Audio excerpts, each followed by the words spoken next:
Ok.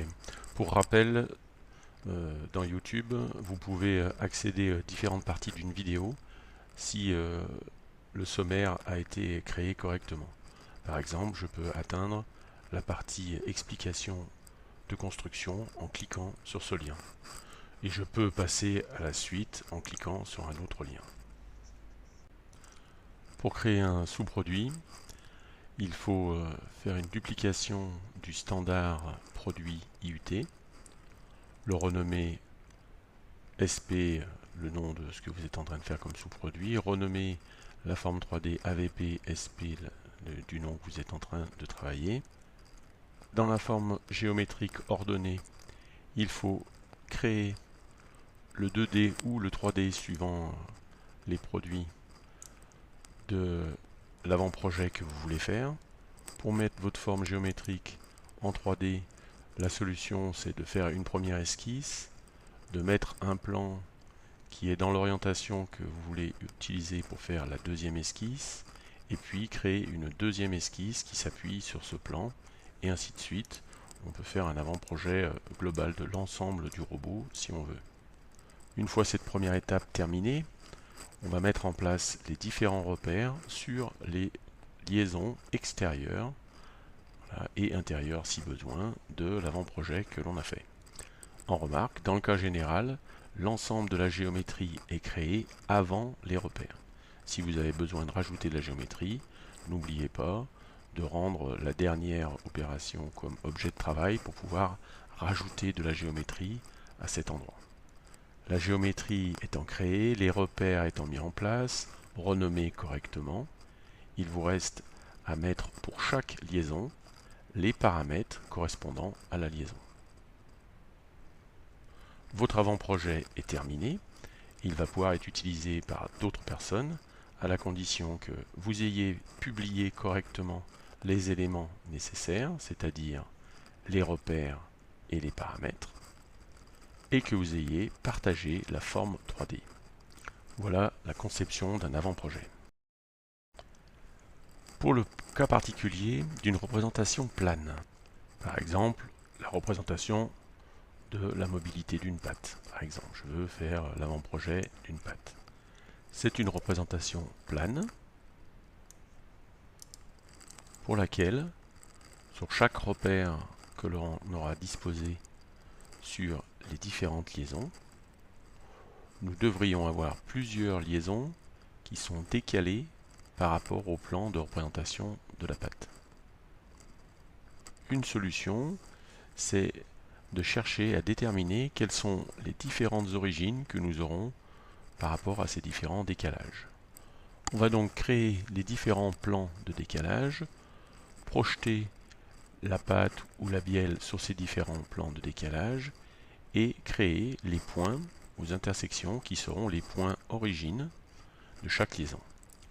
Voilà le premier plan de décalage, le deuxième plan de décalage qui est le plan de décalage de la pâte, sur lequel on peut projeter la pâte que nous avions fait dans le 2D de départ, construire le plan sur cette liaison et son plan décalé de la bielle.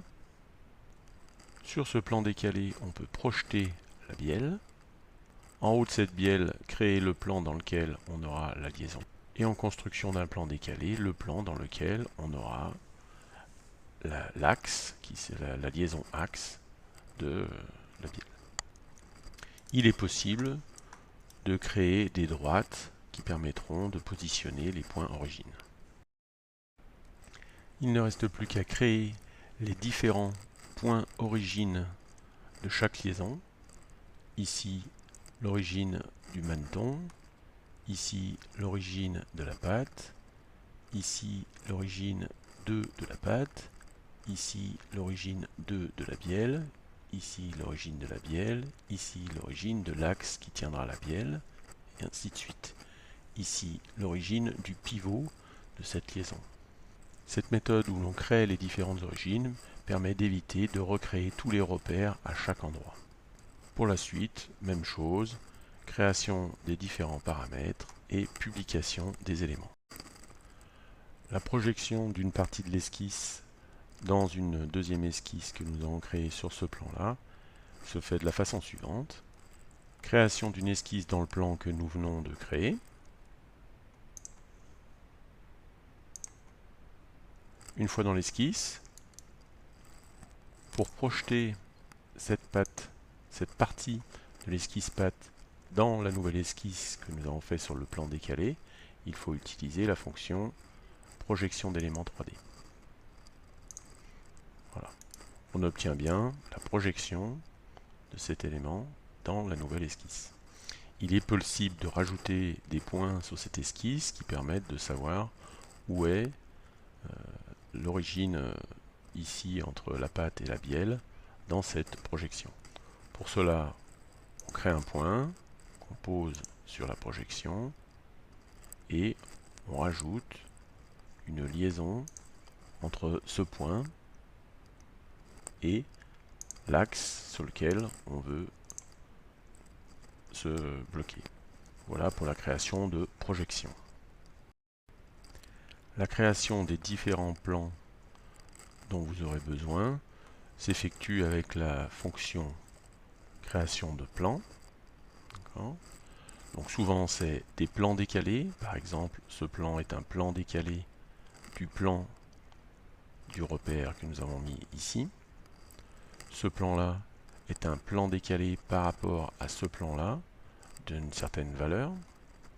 Quand nous avons projeté cette esquisse dans ce plan, nous avons rajouté un point qui était l'intersection de ce repère, et donc nous avons pu créer ici ce plan qui est un plan décalé de ce plan passant par ce point.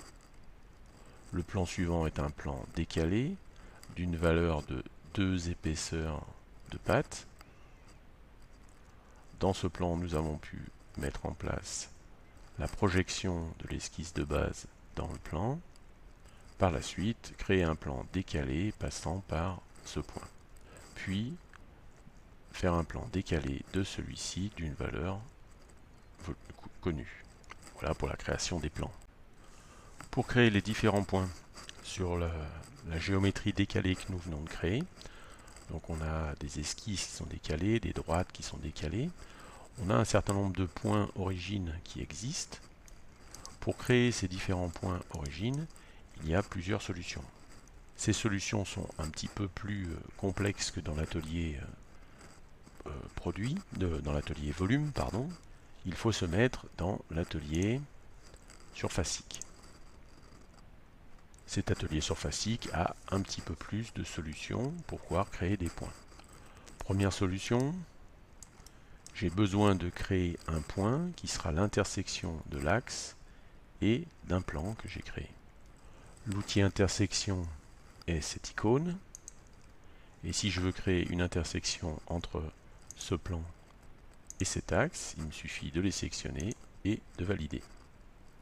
J'ai bien un point qui est à l'intersection de cet axe et de ce plan.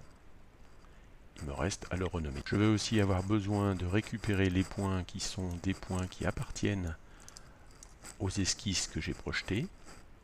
Pour cela, j'utilise un outil d'extraction du point de l'esquisse. L'outil d'extraction se situe ici, au niveau de vos outils. Il suffit de sélectionner un point, par exemple, pour avoir son extraction. Toutes les autres méthodes pour créer des points peuvent être utilisées, bien sûr. Par exemple, si je veux créer un point milieu de cette droite, il me suffit de créer un point milieu. Donc je choisis la droite et je choisis la possibilité que ça soit le point milieu de cette droite. Et je valide, j'obtiens bien un point milieu. Utilisant ces différentes méthodes, je peux donc mettre des points à chaque endroit nécessaire, donc à chaque origine de chaque pièce. Un cas particulier, on peut créer le point extrême de la patte comme étant une surface terminale que je voudrais utiliser au moment de la création de la patte. Tous ces points, je les renomme origine de la liaison, pivot, patte, origine de la liaison du maneton, origine de la liaison, axe bielle, et ainsi de suite. Pour les surfaces terminales, le point est appelé surface terminale bout de patte. Voilà pour la création des points origines.